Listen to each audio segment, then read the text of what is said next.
With the end of Bridgerton Season 3 turning Lady Whistledown into Penelope Bridgerton and teasing a masquerade ball that Benedict will definitely attend, Season 4 of the show will change Bridgerton a lot. The introduction of Michaela was a big indication of that. Benedict will most likely meet Sophie in a full-on Cinderella moment, while Penelope and Colin will continue being a big part of the next season's story. While Anthony and Kate settle into the Bridgerton mansion, the bigger family scenes will probably take place in Violet's new house. As for the Queen, a tragic storyline might be on the horizon. Let's look at Season 4 in detail and see what each character will be doing.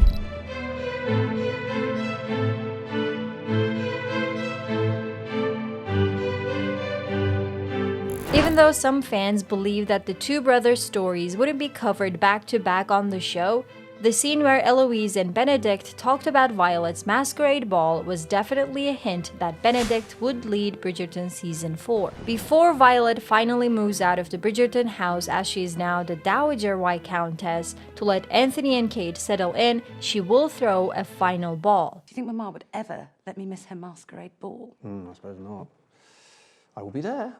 Sophie, an illegitimate daughter of an earl and also a maid, will attend the ball as well, making Benedict fall for her without revealing her true identity. I meant it when I said it's a Cinderella moment. Seeing that the book Michael was transformed into Michaela on the show, you might fear that Sophie is now Sebastian or something, which wouldn't be a big surprise after the decision to make Benedict bisexual, but the showrunner Jess Brownell said that we would see Sophie on the show, which should be an indication that we will see a female love interest for Benedict. Fans have already picked out two names that would fit the role of Sophie. One is Lily James, who already played Cinderella in a movie, so she would be great. But the other fan pick, which is my favorite as well, is Jessie May Lee.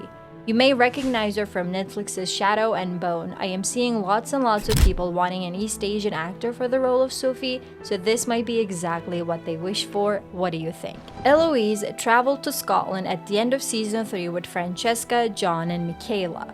But she said that she would be back next year. Since the end of Part 2 showed a time jump as well, Eloise is bound to return to the Bridgerton household. Her time in Scotland may not be shown to us but glossed over, just like Colin's travels in Europe. Eloise's love interest, Philip, was introduced in Season 1 and had another scene in Season 2. It would be reasonable to expect another appearance from him. With Marina's death, Philip and Eloise may start writing letters to each other, and that would be the start of their love story, although this will take place probably towards the end of Season 4. As for Francesca and John, I am not sure if the show will take us to Scotland for their specific scenes, but we could still follow them while they visit the Bridgertons in London. Francesca and John will be newlyweds in love, but as our first meeting with Michaela suggested, Francesca will grow more and more closer to Michaela. Although she won't act on it, little clues about her real feelings will be sprinkled throughout Season 4. John is also expected to die 2 years after their wedding, and considering there was already a time jump at the end of Season 3, his death could come towards the end of Season 4, leaving her love story with Michaela to be covered in Season 5. There are rumors that the two sibling stories might be covered in the same season. It could be Benedict and Francesca or Francesca and Eloise together. I personally do not want that, since I believe every sibling deserves their own story like in the books. However, considering Colin and Penelope, Francesca and Michael, and Eloise and Philip all get married around the same time in the Bridgerton books timeline, two siblings in one season does make sense. Though I still don't want it, as not getting enough screen time for the main couple was one of my biggest complaints for Season 3. Speaking of couples who didn't get enough screen time in their own season, let's talk about Anthony and Kate. Their scenes will be as rare as in Season 3, but they still should be there since Anthony is Lord Bridgerton and his absence would not make sense in the show. As they move into the main house, Violet will go into her new dower house and take her unmarried children with her, which means big family scenes should happen in her house rather than the Bridgerton house we're used to seeing. This means fewer Anthony scenes could be in Season 4, but they would still make an appearance here and there with their new child. As for Violet, getting her affairs in order would mean that she could spare more time for Marcus, who can freely bloom her garden. Lady Bridgerton, it is good to see you. You as well, Lord Anderson. Did you see the way she was looking at him as he was eating that dessert? Season 4 has to show us some steamy scenes when it comes to Violet and Marcus, and perhaps a second marriage for our Dowager Viscountess. In the books, Violet never remarries and the character Marcus doesn't exist. He is specifically written for this show, so I cannot say if they will get married. They will have fun though, that's for sure. Colin and Penelope will be in Season 4 as confirmed by Nicola Coughlan. This was expected since there is no longer Lady Whistledown but Penelope Bridgerton, who is writing her more positive column for the entire ton to read. The showrunners still don't know what they will do with the Lady Whistledown voice we're so used to hearing from Julie Andrews. The end of Season 3 suggested that she said goodbye to all of us and that Nicola Coughlan as Penelope would take over, but the series wouldn't be the same without Julie Andrews, right? Now that Lady Whistledown's identity is exposed, Queen Charlotte has nothing to do. In Season 3, we saw her being less and less interested in the marriage market and choosing a diamond for the season.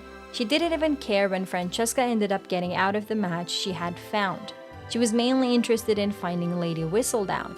In Season 4, it doesn't look like she will have an important storyline unless she refines an interest in the marriage season. In real life, Queen Charlotte died in 1818. Season 3 of the show took place in 1816, and with all the time jumps, can Queen Charlotte die in Season 4? The showrunner Jess Brownell said that she and Shonda Rhimes imagined an alternate history when they decided to put Lady Danbury and Queen Charlotte on a mission to make their society more inclusive. According to Brownell, there is potential that in this timeline, Queen Charlotte could live forever. Let's hope that this turns out to be the case because I cannot imagine a Bridgerton season without the Queen. Her dear friend Lady Danbury may not also have a specific storyline for Season 4, but she will just be there supporting her friend Violet and her brother Marcus in their new adventure. Lady Danbury is always a pleasure to watch, so she's not going anywhere.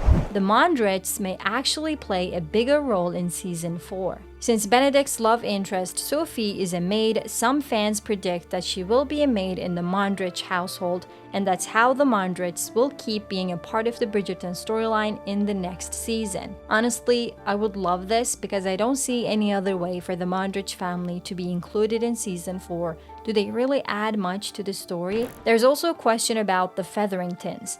With all of her girls married and the family saved from financial ruin, could the Featheringtons have an important place in Season 4? I cannot see a way, but considering the showrunner's love for having too many storylines, I'm sure she will find a storyline or two for Portia and the Featherington girls. Also, it wouldn't make sense for them to just disappear from society, so they will make appearances for sure.